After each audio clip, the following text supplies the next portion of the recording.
Hello friend, Teachmint में आपका स्वागत है। जैसे जैसे एग्ज़ाम का दिन नज़दीक आ रहा है वैसे वैसे हो सकता है आपके मन में कई सारे सवाल उठ रहे होंगे। कई लोगों के मन में ये आ रहा होगा कि ये एग्ज़ाम दे या छोड़ दे, क्योंकि जो हमें वेतन मिल रहा है या जो सुविधाएं मिल रही है उससे थोड़ा ही सा तो ज़्यादा होगा, तो इसको करने से क्या फ़ायदा, चलो छोड़ ही देते हैं। उतनी कई लोग सोच रहे होंगे कि अच्छी से तैयारी नहीं हो पाई है तो एग्ज़ाम देना फालतू होगा। अगर पास नहीं हुए तो लोग हंसेंगे या घर में लोग बोलेंगे, तो ये सोच के कई बार आपके मन में दुविधा उत्पन्न हो रहा होगा। तो ऐसे में देखिए, एक चीज़ सोचना ज़रूरी है कि आप एग्ज़ाम दें, चाहे हो आप पास करें या ना करें ये अलग चीज़ है, लेकिन एग्ज़ाम देना ज़रूरी है। क्योंकि अगर आप पास कर जाते हैं तो फिर आपके पास ऑप्शन होगा कि आप उसको ज्वाइन करें या ना करें, लेकिन अगर आप एग्ज़ाम ही नहीं देंगे तो आप फिर इन सभी मौक़ों को खो देंगे। दूसरी बात यह है कि ये एग्ज़ाम हम ही लोग के जैसे शिक्षकों के लिए है, ऐसा नहीं कि इसमें जो फ्रेशर्स हैं वो अप्लाई कर रहे हैं। सारे लोग की स्थिति लगभग वैसी ही है जैसी आपकी है। सभी लोग ठीक से पढ़ाई नहीं कर पाए। जैसा एग्ज़ाम का टाइम लंबा होता जाता है, लोग धीरे धीरे पढ़ाई से अलग हो जाते हैं, कुछ अन्य काम में लग जाते हैं। तो इस कारण से सबकी स्थिति ऐसी ही है। ऐसा नहीं है कि कोई व्यक्ति बहुत ज़्यादा प्रिपरेशन कर लिया है, सारे लोग लगभग उसी हालात में हैं। तो इस कारण से एग्ज़ाम देना तो काफ़ी ज़रूरी है। अब बात है कि 10 दिन बचे हैं लगभग, तो इसमें हमको कौन सा अप्रोच लेके चलना चाहिए। तो इसमें आज हम इन्हीं विषयों से जुड़े हुए कुछ सवाल पे चर्चा करेंगे। जैसे कि एग्ज़ाम में हमें कितने क्वेश्चन कम से कम अटेम्प्ट करना चाहिए, क्या सारे क्वेश्चन अटेम्प्ट कर देने चाहिए या जितने आते हों सिर्फ उतने ही अटेम्प्ट करनी चाहिए। तो इन पर हम बात करेंगे। उसके अलावा हम लोग जानेंगे कि जो एमआर सीट होता है, यानी ऑप्टिकल मार्क्स रिकॉग्निशन वाला जो सीट हमें भरने को मिलता है, उसको सही तरीके से कैसे फिल करना चाहिए। और उसके साथ साथ हम लोग थोड़ा सा ये भी चर्चा करेंगे कि जो हम लोग तुक्के लगाते हैं या गेस करते हैं, क्या ये करना एग्ज़ाम में सही है या गलत है, और करने का अगर करते भी है तो किस तरीके से हमें करना चाहिए। और ये चीज़ इसके साथ साथ हम लोग ये भी चर्चा करेंगे कि एग्ज़ाम के दिन हमें किन किन बातों का ध्यान रखना चाहिए, और एग्ज़ाम से ठीक पहले हमें किन टॉपिक पर ज़्यादा ध्यान देना है और किन चीज़ों को अवॉइड करना है। तो चलिए दोस्तों, शुरू करते हैं आज का ये सेशन। आपको ये पता होगा ही कि एग्ज़ाम का जो डेट है वो क्लियर हो चुका है, और वो 22/12/2022 को है। और ये बीपीएससी के वेबसाइट पे ये आ चुका है, इसलिए अब कोई संशय आपके मन में नहीं होना चाहिए, और उसी को आप ध्यान में रख करके तैयारी में लग जाएं। ऐसा ना सोचें कि फिर एग्ज़ाम का डेट आगे बढ़ेगा और आप तैयारी ना करें। ये अब एक तरह का फाइनल डेट है, तो इसको ध्यान में रख के आप 10 दिनों में काफ़ी अच्छे से मेहनत करें और इसके लिए प्रिपेयर हो जाएं, और जल्द ही आपको रिजल्ट भी इसका देखने को मिल जाएगा। सबसे पहले बात करते हैं कि एग्ज़ाम से पहले हमें किन किन बातों पर ध्यान देना है। यानी कि ये जो 10 दिन आने वाले हैं ये काफ़ी महत्वपूर्ण है, और इसमें हमें किन किन चीज़ों पर ज़्यादा फोकस करना है, इसमें हम इसी पे चर्चा करेंगे। तो देखिए, अब काफ़ी कम टाइम है, तो आपको मॉक टेस्ट या प्रैक्टिस पेपर, सैम्पल पेपर जो भी आपके पास है वो आपको ज़रूर सॉल्व करना चाहिए। एटलीस्ट 10 दिन के अंदर आपको 5 प्रैक्टिस सेट बनानी है, और वो टाइम के अंदर। ऐसा नहीं कि बस किसी समय बना रहे हैं, कभी किसी सेक्शन को बना लिया, कभी किसी को छोड़ दिया। एज ए एग्ज़ाम में जैसे आप देंगे 2 घंटे में, वैसे ही 2 घंटे में पूरे 150 क्वेश्चन को आप सॉल्व करें, और उसके आधार पे अपना मूल्यांकन करें कि आपको कितने मार्क्स आ रहे हैं। दूसरा चीज़ है कि आप साथ साथ ओएमआर सीट को भी भरते रहें। बहुत सारे लोग क्या हैं कि ओएमआर सीट नहीं भरते हैं, और एग्ज़ाम में जाकर अचानक से भरने में उनको काफ़ी वक्त लग जाता है, और जिसके कारण एग्ज़ाम में उनके या तो ओएमआर सीट भरे नहीं जाते, या फिर वो बहुत सारे क्वेश्चन ओएमआर सीट भरने के कारण छूट जाते हैं। तो ये भी आपको ध्यान रखना है। तीसरी बात है कि अब आप जो नोट्स अब तक बनाए हैं या जो भी चीज़ आपने कलेक्ट किया है, अब उन चीज़ों को रिवाइज करें। ऐसा नहीं कि अब नए नई चीज़ों को केवल आप पढ़ते जा रहे हैं, नए बुक्स, नए टॉपिक्स, नए प्रैक्टिस सेट खरीदने में लग जाएं। ऐसा बिल्कुल अब नहीं करना है। आपके पास जो चीज़ पहले से है, जो मटेरियल आप पहले से जान रहे हैं, जिसको आपने तैयार कर रखा है, उन चीज़ों को आप रिवाइज करें। या अगर आपने अभी तक प्रिपेयर नहीं किया है तो आप केवल मेन मेन पॉइंट को आप नोट करते चलें। ऐसा नहीं कि अब फिर से पूरे बुक को आप पढ़ते चलें। तो ये चीज़ करना है, और साथ साथ आपको ध्यान रखना है कि अब प्रतिदिन 4 से 5 घंटा आपको ज़रूर पढ़ना है, सेल्फ स्टडी करना है। उसमें आप सेट भी बना सकते हैं, या फिर कोई बुक है जैसे पेडागोजी से रिलेटेड बुक है, या फिर डीएलएड से रिलेटेड बुक है, या इसी तरह का कोई भी अगर किताब आपके पास है, उसको आप ज़रूर 2 घंटा पढ़ें। और इसके अलावा आप जो भी कुछ अपने हिसाब से करना चाहते हैं वो 4 से 5 घंटा में आप करें। आप इसमें जैसे आपकी इच्छा वैसे कर सकते हैं, सुबह में पढ़ सकते हैं, शाम में पढ़ सकते हैं, रात में पढ़ सकते हैं, ये जो आपको वक्त मिलता हो। क्योंकि आप सभी लोग वर्किंग हैं, इसलिए दिन का समय तो आपको उतने अच्छे से नहीं मिल पाता होगा। बहुत सारी महिलाएं भी होंगी, शिक्षिका हैं, जिनको घर के भी बहुत सारे काम रहते हैं। तो वे लोग अपने हिसाब से समय को निर्धारित कर लीजिए कि हमें किस समय पढ़ना है। और चूंकि समय कम है तो मेहनत तो ज़्यादा करना ही होगा, और अगर बड़ा लक्ष्य पाना है तो मेहनत भी ज़्यादा ही करनी पड़ती है। इस कारण से आपको किसी तरह से 4 से 5 घंटे निकालने होंगे। आप देखते होंगे कि कई सारी वर्किंग जो महिलाएं हैं वो आईपीएस आईएएस तक पहुंच जाती हैं काम करते करते, तो उसी में से वो लोग वक्त निकालती हैं। तो आप लोग भी वक्त निकालें और उसी के मतलब सही से उसको यूटिलाइज करें और बेहतर से बेहतर करने की कोशिश करें। एक चीज़ ध्यान रखना है कि अब ज़्यादा नए टॉपिक्स या जो चीज़ आप बिल्कुल नहीं जानते हैं उसको पढ़ने की कोशिश ना करें। अब ऐसा नहीं कि चलो ये चीज़ नहीं आता, अब उसको पढ़ने में लग गए। जो चीज़ आप जानते हैं उसको रिवाइज कीजिए। अब हम लोग जानते हैं कि हमें कितने क्वेश्चन अटेम्प्ट करना चाहिए और तुक्का लगाना चाहिए या नहीं लगाना चाहिए। तो देखिए, एग्जाम में आपको कम से कम 100 से 120 क्वेश्चन अटेम्प्ट करना है।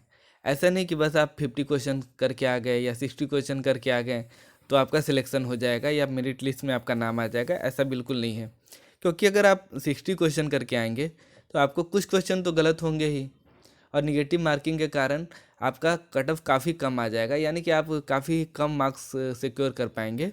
इस कारण से आपको कम से कम 100 क्वेश्चन अटेम्प्ट करना है। हो सकता है इसमें कुछ गलत भी होगा तो आपको लगभग ठीक ठाक नंबर आ जाएगा। इसके अलावा ध्यान रखना है कि हमें ब्लाइंड गेस नहीं करना है, यानी कि ऐसा नहीं कि बस जो मन में आया वो लगा दिए, कि लग रहा है कि ये हो सकता है बस उसको कर दिए। थोड़ा सा उसको आप लॉजिकली थिंक करें कि हाँ ये हो सकता है या नहीं हो सकता है। अगर फिर आपको लगता है कि हाँ ऐसा सही है तो आप उसको अटेम्प्ट करें, नहीं तो उस क्वेश्चन को छोड़ दें। क्योंकि निगेटिव मार्किंग है तो आप केवल ब्लाइंड गेस करेंगे तो आपका नंबर कट जाएगा, कम हो जाएगा। हाँ, लेकिन एक चीज़ ध्यान रखना है कि यदि 2 ऑप्शन में आपको लग रहा हो कि हाँ ये सही है तो उस क्वेश्चन को आप ज़रूर करें। क्योंकि देखिए, आप प्रोबेबिलिटी का नाम जानते होंगे, प्रायिकता का नाम आपने सुना होगा। तो जैसे अगर आप 10 क्वेश्चन का या 20 क्वेश्चन को आप लेके चलिए, अगर मान लीजिए आपने 20 क्वेश्चन को किया, आप 20 क्वेश्चन को आपने ऐसे ही जिसमें आपको 2 ऑप्शन में डाउट है, अगर आप वो करते हैं तो मान लीजिए आपको कितना होगा, 2 सही होने की संभावना, यानी आधे सही हो सकते हैं आधे गलत हो सकते हैं। तो इसमें 10/20 यानी सही होने के चांसेज हैं 1/2, यानी 20 में से आपके 10 क्वेश्चन सही हो जाएंगे तो 10 नंबर आपको ऐसे ही मिल जाएंगे। अगर 10 क्वेश्चन गलत होता है तो आपके मार्क्स कितने कटेंगे, तो वो कटेंगे 2.5, यानी ओवरऑल आप देखेंगे तो आपको 7.5 मार्क्स का फ़ायदा होगा, यानी 7.5 नंबर फिर भी आपको प्लस में आएगा। तो इस कारण से आपको अगर 2 में डाउट हो तो वहाँ पर आप करें। लेकिन हाँ, अगर चारों में से कोई ऑप्शन आपको पता नहीं है, उस क्वेश्चन को आप बिल्कुल नहीं जानते हैं, तो वहाँ पे उस क्वेश्चन को सॉल्व नहीं करना चाहिए। अब हम लोग बात करेंगे कि जो OMR सीट होता है उसको हमें कैसे भरना चाहिए। तो देखिए, बहुत सारे लोग क्या करते हैं कि पहले सारे क्वेश्चन को सॉल्व करते हैं, जैसे 1 से लेके 150 तक आपने सॉल्व कर रखा, और लास्ट में वो भरने बैठते हैं। उसमें प्रॉब्लम क्या होता है कि जैसे आपको कहीं अगर समय का पता नहीं चला या किसी कारण से आप लास्ट में जा कर के चूक गए, तो आपका OMR सीट बिना रंगे हुए ही जमा कर लिया जाएगा और सारी मेहनत आपकी बेकार हो जाएगी। इसके लिए सही अप्रोच ये होगा कि कम से कम आप 30 या 50 एटलीस्ट 30-30 का स्लॉट बना करके आप उसको रंगते जाएं। यानी 30 क्वेश्चन आपने बनाया और उसके बाद उसको एटलीस्ट उसमें पॉइंट लगा लें। ज़रूरी नहीं कि आप पहले ही पूरे को रंग ले, आपको जो सही आंसर है उसमें हल्का सा पॉइंट लगा ले ताकि नेक्स्ट टाइम आप उसको रंग लें। तो इस तरह से आप 30-30 का या 50-50 का जो आपको सही लगे, आप घर पे इसको प्रैक्टिस करके देख सकते हैं कि आपको कौन सा बेहतर लगता है, और उस तरीके से आप एक ही बार ना छोड़े, बल्कि जैसे एक सेक्शन आपने पेडागोजी बना लिया, तो चलिए 20 क्वेश्चन आपने सॉल्व कर लिया, 30 क्वेश्चन आपने सॉल्व कर लिया, उसको आप थोड़ा थोड़ा मार्क कर ले, पॉइंट कर ले। जैसे यहाँ पर है तो आप हल्का से यहाँ पे एक बुनका दे दें, ताकि आपको नेक्स्ट टाइम में पता रहे कि 20 का आपने ए लगाया है। और बाद में जब आप रंगने जाए तो उसको आसानी से लगा लें। इसका फ़ायदा ये होगा कि अगर मान लीजिए आपको किसी कारण से गलती से लग गया या गलत आपने लगा दिया, आपको चेंज करना है, तो ये हल्का पॉइंट है, तो आप अपना आंसर चेंज भी कर सकते हैं। तो ये दूसरा है कि गोला आपको अच्छे से रंगना है। तो इन सब चीज़ों को थोड़ा सा ध्यान रखना है। हाँ, एक और महत्वपूर्ण बात है, इस OMR शीट को भरने के लिए एक स्पेशल पेन आता है जो थोड़ा सा ज़्यादा उसमें से अच्छे से उससे आप बॉल पेन आता है, जिससे अच्छे से उसको आप रंग सकते हैं। आप किसी भी किताब की दुकान में या स्टेशनरी की दुकान में जाएं और बोले कि OMR शीट भरने वाला मुझे पेन चाहिए, आप ब्लैक और ब्लू पेन ले सकते हैं और उसकी सहायता से घर पे भरने का कोशिश करें। इससे क्या होगा कि आपको काफ़ी सारा समय बच जाएगा। तो इस तरीके से आप सही तरीके से OMR शीट भर सकते हैं। अब बात आती है कि जिस दिन आप एग्ज़ाम देने जाएंगे या जिस दिन आपका एग्ज़ाम रहेगा, उस दिन हमें किन किन सावधानी को रखना है और किन किन बातों पर विशेष ध्यान रखना है। तो सबसे पहले तो जो एडमिट कार्ड आप निकालेंगे उसको आपको अच्छे से पढ़ लेना है कि उनमें किन बातों को कहा गया है, किस तरीके से एग्ज़ाम में आना है, ये सारी चीज़ें उसमें दी रहती है। तो एक बार आप एडमिट कार्ड को ज़रूर पढ़ लें, उसमें जो निर्देश दिए गए हैं उसको ध्यान से पढ़ लेना है। दूसरा है कि आप एग्जामिनेशन सेंटर का पता सही से लगा लें, क्योंकि कई बार होता है कि हम सोचते हैं कि हाँ ये लोकेशन मुझे पता है, हम पहुंच जाएंगे, और वहां जाने के क्रम में कई बार मुसीबत आ जाती है या सही से हम लोग वहां पहुंच नहीं पाते और एग्ज़ाम छूट जाता है। तो अगर दूर आपका सेंटर है, किसी अन्य शहर में है, तो आप एक दिन पहले ही वहां पहुंच जाएं या सही से पता कर ले कि आप कैसे वहां पहुंच सकते हैं, ताकि 1-1.5 घंटा पहले आप वहां आसानी से पहुंच जाएं और आपको एग्ज़ाम के दौरान कोई तरह का प्रॉब्लम ना हो। तीसरी बात है कि आप जो ड्रेस कोड है वो ऐसा रखें जो एग्ज़ाम में आपको परेशानी ना करे। जैसे कई एग्ज़ाम में दिया होता है कि बेल्ट पहन के ना आए, जूता पहन के ना आए, या हाफ स्लीव के कुर्ती या शर्ट पहन के आए। तो उस तरह की चीज़ों को आप ध्यान में रख करके एग्ज़ाम देने जाएंगे, जो निर्देश दिया रहेगा उसका पालन करेंगे।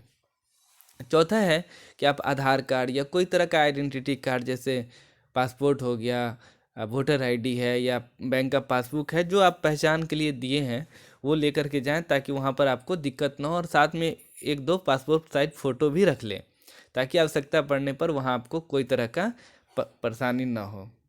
और उस दिन आप एग्ज़ाम से पहले या एग्ज़ाम के दिन हल्का ही भोजन करें और किसी तरह का स्ट्रेस ना ले, ज़्यादा पढ़ाई भी नहीं करना है और परीक्षा के बारे में ज़्यादा सोचना नहीं है।